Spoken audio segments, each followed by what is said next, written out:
Hey guys, welcome back to my YouTube channel.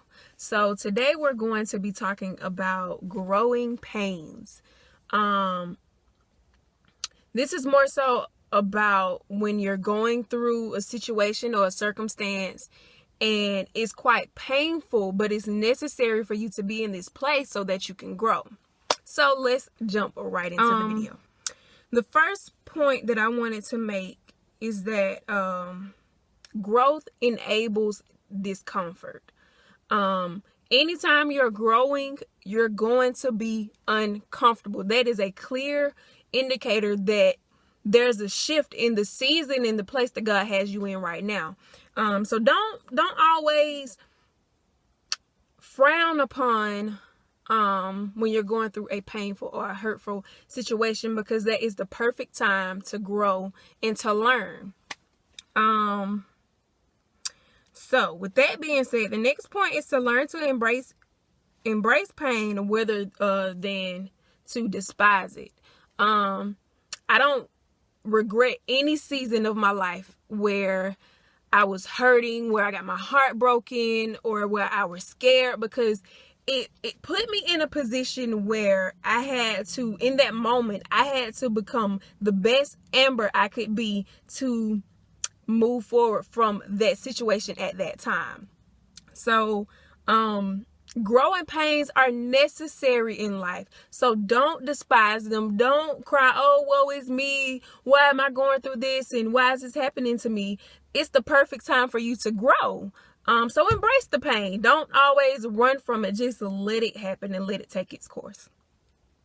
The next point: if you are confused as to why you are hurting right now, it is because you are in a place that no longer suits you. So if all of a sudden things start to go bad, or you get uncomfortable, it is time to move forward. It is time to move on.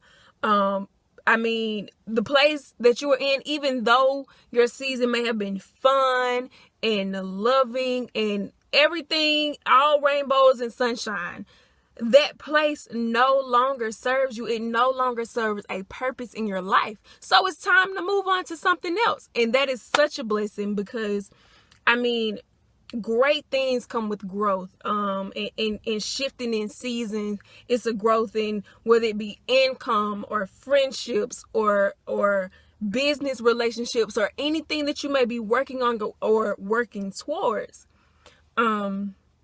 So the next point I want to make is learn to seek wise counsel rather than comfort. When you are hurting, do not run to people for validation.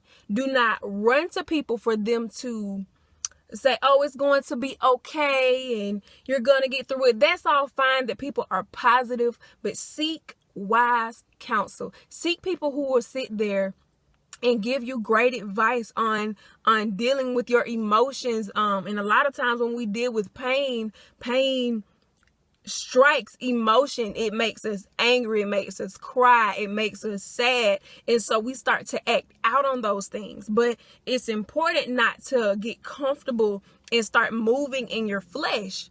Because when you move in your flesh, you start to make a lot of worldly decisions, and that is not something that you want to do, because it does take a toll on your spirituality. Okay. So the answer to healing and dealing with pain, the answer to healing and dealing with separation anxiety is God. So a lot of times when you're in pain or something, it's a shift, you don't want things to change. A lot of our pain is because you simply don't want to grow. You don't want to change. You don't want to move forward. You're happy and you're content with where you are, but you have to deal with that separation anxiety, and you have to give that to God. You have to say, okay, God, I'm scared, I'm worried, I don't know what's happening, and I don't know what's next. But in it all, I trust you. In it all, I love you. In it all, I choose you. So, that's your answer. It's no quick fix to ease or subside the pain besides God. It is no you know, oh, you do this and it'll all go away. That is not how it works. Okay, my next point. When you outgrow one circumstance, you're about to be placed somewhere new. Quiet your mind and study your placement from God. So, when there's a shift in your season and you have outgrown the place that you were in right now, you're now about to enter into a brand new space that you have no idea what to expect. You don't know what is coming, and that is fine. That is okay. But it's important for you to quiet your mind so you don't make irrational decisions and you stop trusting God. Ask God to guide you and to lead you in an unfamiliar place, in unfamiliar territory. Because, I mean, you wouldn't know what else to do. Any effort that you would place in front of that to move on your own accord will potentially lead to destruction and chaos. And that is not something that you want. So, and when you're in a new place and you're in a new season and you begin to get confused, you need to evaluate why you are here. What is the purpose for you being right here in this season? Why did God place you where he has you? It is something that you need to be learning. It is something that you need to be doing. It is something that you need to be absorbing a message or a lesson. So I encourage you to take all of that in. And then the next thing that you need to think about is what led to you being here. Is your pain or the season that may be painful for you, was that caused by disobedience from a previous situation? So, and that'll also help you when you feel like you're being tested again, or when you are tested again, you will understand how to pass the test. Because you'll know, like, okay, I did this last time and this is why I am hurting.